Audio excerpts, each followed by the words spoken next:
Hi besties and welcome back to my trash channel. I know this post is late. I kinda fell asleep while editing but it's here now. I hope you guys enjoy. Bye besties. A first love. Someone often to be treasured yet to be lost. The first person to ignite the addictive yet confusing feeling of joy and nervousness. Someone special. Someone stereotypically kind. Someone you fall for. Who you really fall for. The first love isn't like any crush you gained and lost the next week. Your first love is to never be forgotten even though that you are meant to take different paths. And that's often the case. But even within the world's most major controversies and facts, there are always anomalies. The 9th of February 5:46 p.m. Atsumu hummed as he pulled his shirt off before he reached out to open his locker while yawning. His bag, which he had quickly stuffed into his locker this morning since he had been in a rush, fell out, along with a pink enveloped letter. He raised an eyebrow despite it being the third letter he had received this week, though he soon smiled to himself, stuffing it into his bag and deciding he'd read what it said once he got home. They'd always have something sickeningly sweet wrote on them, though Atsumu wasn't shy to admit he liked it. You got another letter? 𝗙𝗲𝘃𝗲𝘁𝘲. Atsumu was surprised to hear the call from behind him as he practically jumped out of his skin with shock. Picklqous stood behind him, his hands on his hips as he smirked Atsumu's way like he wasn't the one who put the letter in his locker in the first place. Yeah, they keep coming through our mail. I think it's only appropriate to put it in your locker. You could just hand me it. You know, it's clearly for Valentine's. You gotta get the full experience of opening your locker to see it. I've already seen two. You don't need to keep putting them in my locker. But someone's got a crush on you 𝗙𝗏𝘃𝗲. Atsumu scoffed as he began removing his clothes from his bag, slotting a t-shirt over his bare chest. It's probably just a fan. His head tilted away from Picklqous slightly, the tips of his nose and ears glowing a subtle red. He'd say it was from a fan. It was the most believable excuse after all, though he knew full well who they had come from. I'm going home. 𝗙𝗏𝘃𝗲. You're not gonna come and eat with the rest of us? We went out to eat yesterday. Where's the harm in going out to eat again? No. I'm going home. Oh, come on. The whole team is going. Atsumu rolled his eyes as he zipped his bag up and practically flung it over his shoulders. The whole team? Everyone. I doubt that. But anyways, where is everyone? They've already gone. You didn't see them all go? I just stayed back to see your reaction to that letter, and I must say, it was worth it. Atsumu's cheeks dusted red as his eyebrows arched, both of his cheeks puffing out. Shut up. The 11th of February, 5:43 p.m. Another letter? Atsumu let out a gasp this time as he, yet again, jumped from his skin, scowling Picklqous' way as he dropped an identical letter to the one from yesterday into his bag. What is your deal? I'm usually the one who gets teased, so I'm teasing you whilst I can. Yeah, so annoying. Can't I just get changed in peace? No, I waited for you. I'm not going out to eat with you all. Stop pestering me about that too. Come on, you always make it fun. Atsumu scoffed, picking up his bag with two arms before focusing a deadpan expression Picklqous' way. I know, I'm the coolest, but that doesn't mean I'm there to entertain you all. I have things to do. You never have anything to do. Atsumu sighed. Okay, well maybe I don't feel like babysitting you all when you get drunk out your mind. Oh come on. I promise I won't drink. You didn't come out yesterday, so you gotta come out today. I don't have to do anything. I'm not going out with you today. The same thing always happens and I'm not feeling that today. Picklqous huffed. His shoulders fell forwards and his head dropped down as if he was asking for sympathy from Atsumu. Fine. But you gotta come out with us at some point. We're teammates you know. Atsumu smiled softly, giving Picklqous a quick nod before he began his paces towards the door. All he wanted to do right now was sit in his kitchen, drinking a cup of coffee whilst rereading every single one of his love notes. He most definitely didn't want to see both Hinata and Picklqous drink themselves to death and then begged him to take them back home. At least not today. I'll come out at some point this week. I promise. 𝗙𝗏 was practically itching to get home as he quickly hurried along the pavement towards the MSBY dorm building. He had even taken the envelope from his bag and placed it in his pocket because he was that excited to read it. He was practically pulling his own hands away from opening it at this point. But he soon stopped walking. He just didn't want to wait anymore. The notes would always make his heart feel fuzzy and he just wanted the feeling. And now, his cheeks glowed red as he pulled the envelope from his pocket, resisting the urge to rip it open since he wanted to get in but didn't want to spoil the effort clearly put on it as decoration. He practically beamed as his eyes finally landed on the words carefully written on the page. It was a lot shorter than the rest of them he had received, though that didn't mean it was any less special. It read, "What's up with your face? That was the first thing you said to me and somehow my brain thought holy fuck, he's the one. I don't think it was wrong. Left double quotation mark." 𝗙𝗏's whole face burned red. Just the fact that they had remembered their first interaction made 𝗙𝗏's heart pound in his chest. This note was much different to the rest. They had been mostly soppy yet adorable paragraphs explaining shit they found amazing about 𝗙𝗏. But this one had to be one of his favorites. The 13th of February, 5:54 p.m. 𝗙𝗏 hummed to himself, zoning out the loud voices echoing all over the room. His teammates practically screaming at one another from across the room. He didn't exactly understand why they were shouting so much, but the only thing really on his mind was the thought of them all finally leaving so that he could finally open his locker, without getting teased. "𝗙𝗏, you coming out without today?" 𝗙𝗏 could hear Hinata despite the shouting in the room, mostly coming from Picklqous. 𝗙𝗏 debated for a moment. He wanted to read his letter, but he had also postponed going out with them all for a while now. "I don't know. Ugh. Come on. It's Sunday, the last day of the week. You've been avoiding this all week." 𝗙𝗏 sighed as he took a seat on the bench just in front of his locker. He spoke loudly so that Hinata could actually hear what he was saying. "I've mostly just been avoiding Picklqous' questions. Plus he's really annoying and needy when he's drunk. No. Come on. I'll look after him, I swear. Sorry to break it to ya show, but yeah, just as annoying as Bo when drunk." "What? No. I've seen Picklqous-san drunk and I've seen myself drunk.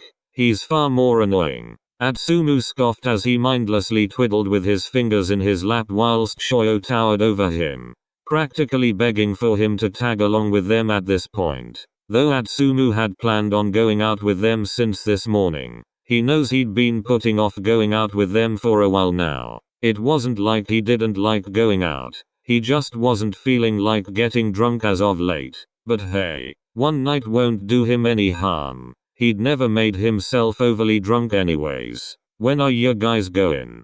Hinata practically beamed as 𝗙𝗏 had just stated that he was actually going to go with them. "I'm not sure. Around 7ish. I think Picklqous-san said something about cleaning himself up." 𝗙𝗏 scoffed. He's never usually bothered about his appearance. "Bo's allowed to get dressed up like you know. Dressed up. I don't try that hard. I just do what I usually do. Whatever. Just. Picklqous-san is allowed to get dressed up. What if he has like a what pad moment when he's out? He can't be looking like shit." "Well, so you're calling what he usually wears shit now?" "Yes." 𝗙𝗏 scoffed as he stood up once again, shooing the man and directing him back over where his own locker was. For some reason everyone must have decided to stay a little longer than usual, meaning that 𝗙𝗏 had to wait even longer to finally be able to retrieve his letter. Rude for someone who basically just shouted at me for saying the same thing. I didn't shout. Eventually, everyone left, Picklqous leaving last as he was sure to give 𝗙𝗏 a teasing grin on his way out. Hinata must have told him about how he was coming out later that day, because if not he'd sure as hell be bothering him about it.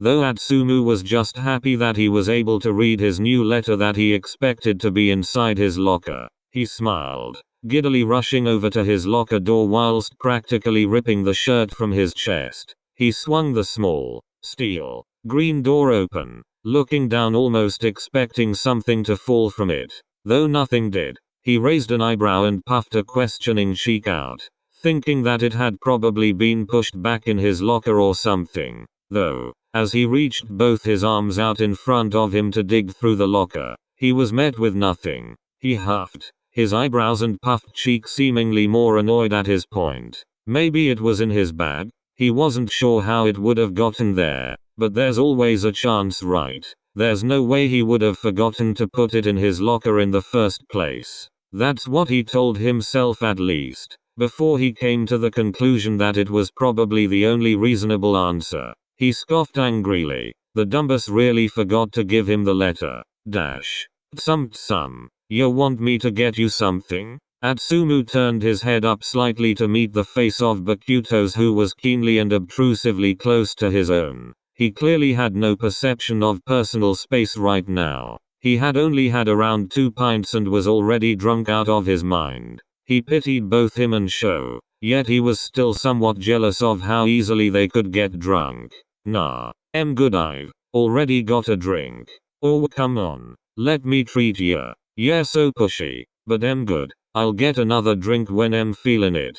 Picklqous hummed as he backed away from Atsumu's face, his hands removing themselves from the table as he turned around, giving some weird hand signal towards Atsumu that the blonde thought he was supposed to understand, though he just didn't. Your loss. He made sure to shout as he continued walking. He only received an eye roll from Atsumu, as he took a small sip from his cup. Atsumu sat completely still for a moment until his eyes couldn't help but roll towards his left side as they barely caught the mere traces of the certain black hair he had been looking for. He stopped himself before he could look any further, a scowl appearing on his face. For some reason he was sitting at the complete opposite side of the table to him, and it was clear that the captain had done it on purpose. He and Kyumi did squabble a lot, but he must know that they were mostly just playing half the time. Hinata was already seconds away from passing out as his head tiredly rested itself on Atsumu's side by accident, though he would quickly lift his head back up and try to gain his composure. Atsumu sighed as he turned to take yet another glimpse in Sakusa's way. He squinted as he actually was able to see the whole of his face this time. To his surprise, he was already, blatantly, staring directly at him, a blank expression on his face that Atsumu daren't to look away from. Atsumu wasn't sure how the rest of the team didn't manage to see Sakusa staring at him. He wasn't exactly trying to hide it in any sort of way. Atsumu bit his lip as his cheeks embraced the new pink tone. He mouthed the word "what" into that. Kyumi only smirked. Atsumu just rolled his eyes. There was no way he was going to take any teasing from Sakusa. He huffed as he stood up, deciding that he was going to go outside. It was far too loud in the building and there was only so much obnoxious invasion of space that he could take from Shoyo beside him. He placed his glass on the table as he half-aggressively left, ignoring the questions of Hinata. He would probably forget he even asked them in the first place after a few moments and he'd find someone else to latch onto.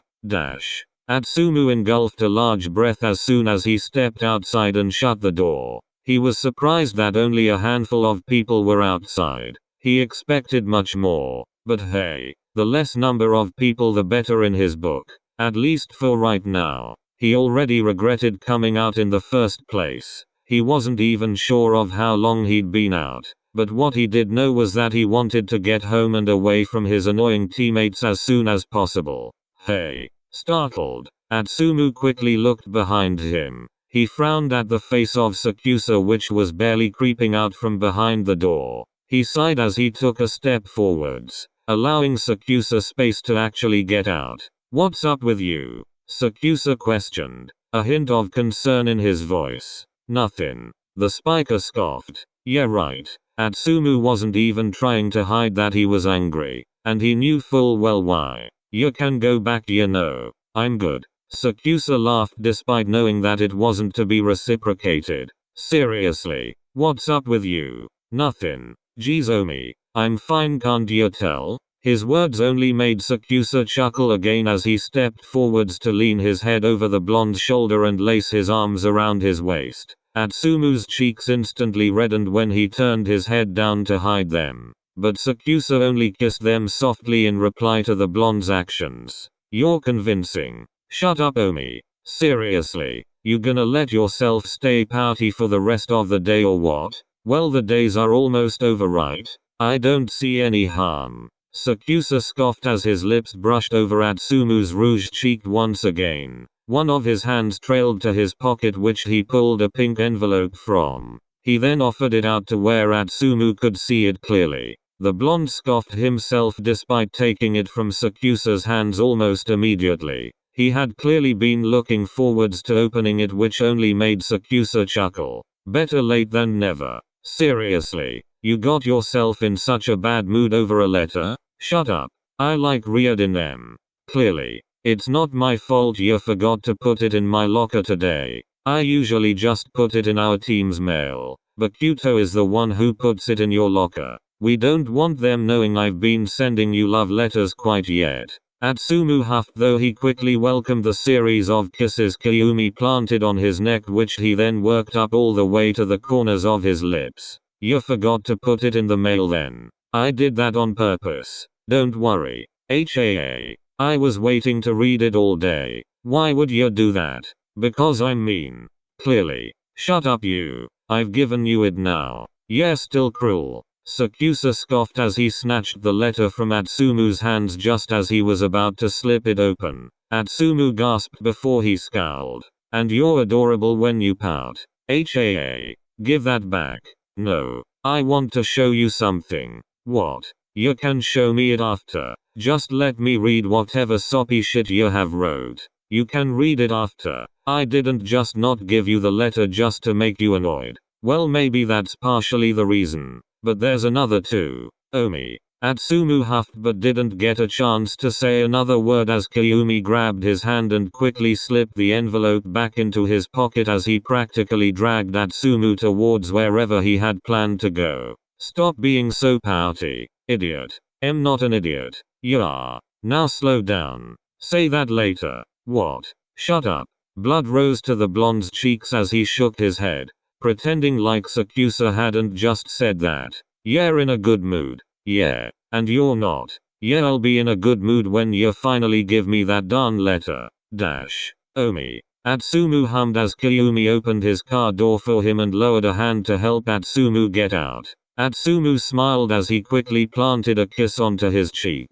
𝗙𝗃𝗲 noticed how much Atsumu's mood lifted after he finally let him read the letter in the car. It made him happy knowing how much excitement the letters would bring to the blonde. Where are we? Your grave. What? 𝗙𝗃𝗲 chuckled as he grabbed Atsumu's hand and slammed the car door shut before they both began to walk.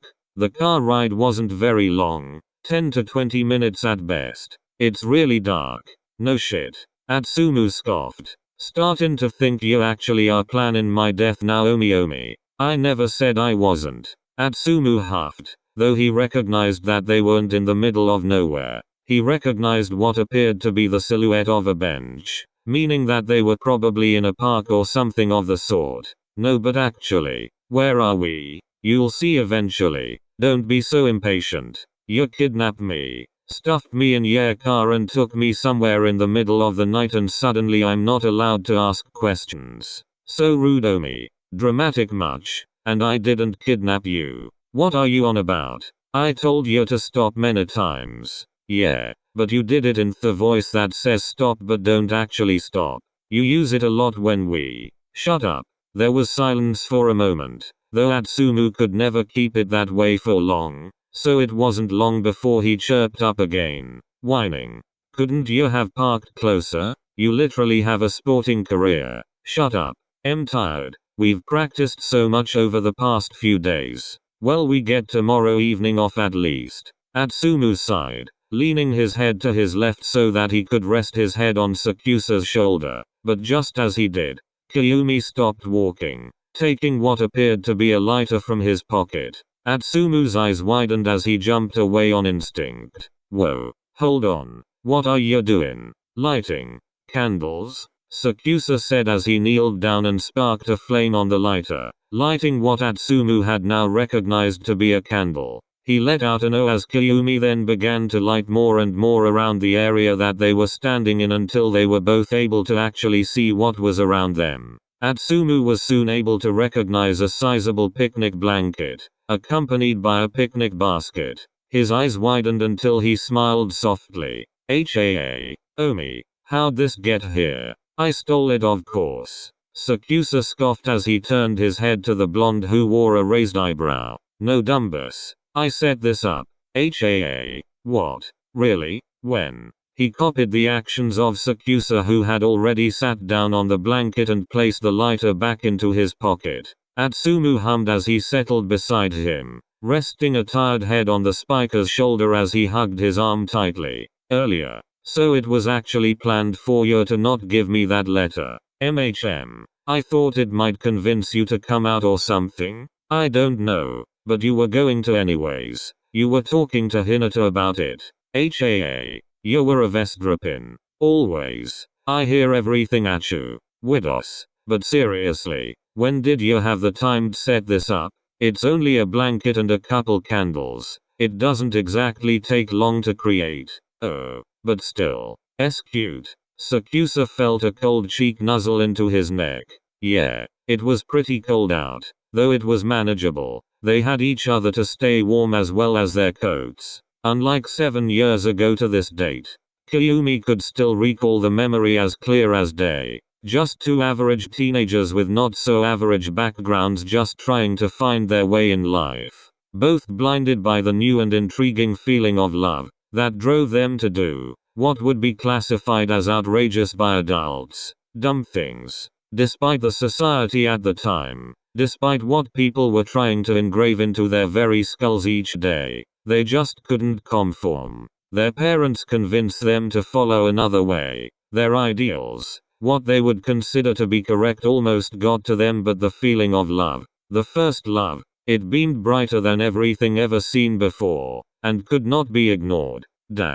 Soft, tender fingers traced through blonde locks in time with the subtle wind, which despite there not being very much of it, it was still bitterly cold. Only their tangled bodies there to keep each other warm. Atsumu shuffled in Kyumi's lap so that he could lay on his side and hugged one of 𝗙𝗃𝗲's crossed legs, trying to share and take as much heat as humanly possible between one another. It was late, though neither of them knew the exact time. It had just been dark, and for a long time, it didn't exactly matter what the time was anyways. It wasn't like they were planning to go home anytime soon. They were just enjoying the silence they shared and the adoring taste of belonging and love. Belonging. Yeah. They both finally found the place they belonged, which each other. Just like love, belonging was a feeling rare to be found in either of them, but right now, that was the only thing they felt. Atsumu mewled in his lap as he clung even tighter to Kyumi's legs, his face scrunching up like a paper ball for a split moment before he finally looked up into 𝗙𝗃𝗲's eyes. Omi, cold. I know. We can go and get like a blanket or a coat. Just something like that.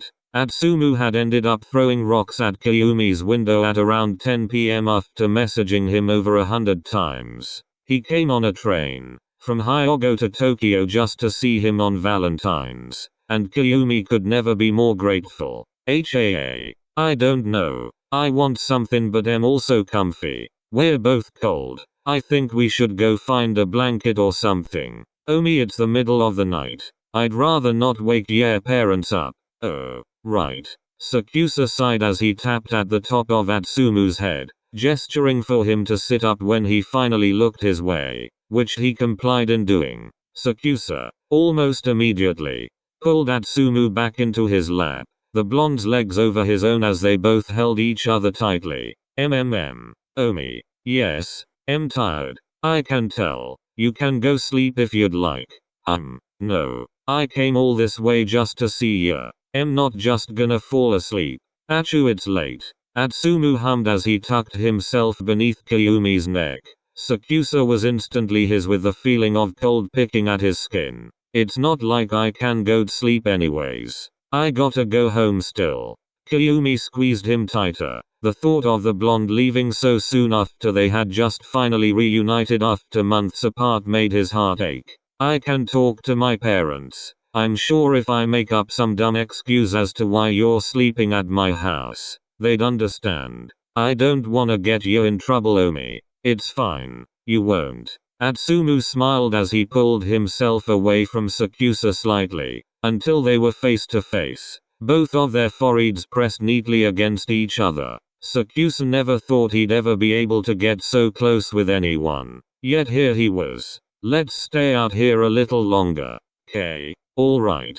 Atsumu smiled whilst Kayumi let out low and quiet chuckles every so often, amused by the tired grunts the blonde would make every few seconds. Yet still, their faces remained barely centimeters apart.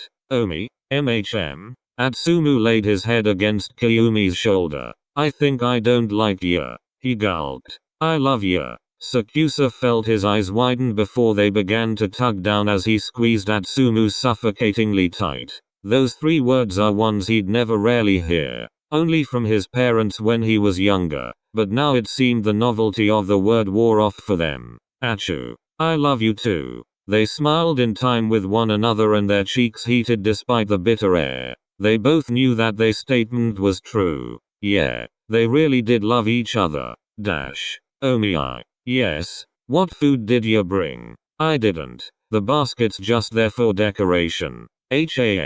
But I'm hungry. No wonder it took you no time at all to set up. There's no darn food. But now, 7 years down the line, everything has changed. Society, people, relationships, friends, jobs, everything. Worries have differed. Mindsets have changed as well at the long distance between each other. But, I meant I haven't packed any food for myself, dumbass. What do ya mean? You meant you set this up and didn't get anything for yourself. Exactly. That's weird. Yeah, weird. 1 second you're complaining that I didn't get you any food. The next you're complaining I didn't get any for myself. Make up your mind. Within society, there are anomalies. Depending on what brought you can some too. Gee. Thanks Achu. No problem. Fatty tuna, how'd you manage to get so much in the first place? I went to like 100 stores, so be grateful. Yeah, definitely not having any. I wouldn't assume anything else. Kayumi hummed as Atsumu rested his head back onto his shoulder as he began to dig in eating. Hey Achu, but some things don't change. Happy Valentine's Day. It's 12 a.m. idiot. Happy Valentine's Day. Like my love for you, red heart. I love you, Dumbus. Finn.